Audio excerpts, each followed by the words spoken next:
Wey'ngane zakwethu umculi kaMaskandi uKhuzani umvuka Mpungose ekhuluma-ke nephephandaba Isolezwe uveze ukuthi-ke umlandeli ubengamhlaseli futhi-ke ubegajwe nje injabulo yokubona kumculi amthandayo.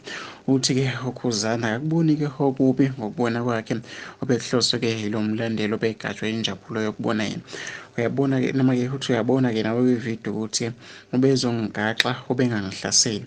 Abantu-ke bayohlezi behlaziya ngendlela yabo ngaso sonke-ke isikhathi, kusho-ke lo mculi kaMaskandi uKhuzani. Kuthiwa uyoqhubeke waveza ukuthi azikho-ke izinyathelo azosithathela-ke umlandeli. Ubese enxusa-ke abahleli bemcimbi ukuba-ke baqinise ezokuphepha ukugwema-ke izigameko ezifuze lezi nokuqinisa ukuthi-ke abaculi behlezi-ke bephephile ngaso sonke-ke isikhathi. Mina-ke ngifisa ukuthi ngizwe uvo lwakho umbono wakho mayelana-ke nokuphepha kwabaculi-ke uma ngabe-ke bezophefoma estage, uma ngabe ukwazi ukuthi kukhona umuntu okwazi ukusuka-ke ezihlweleni eyoxhawula-ke umculi esestage. Ngabe mhlampe baphephe kangakanani abaculi?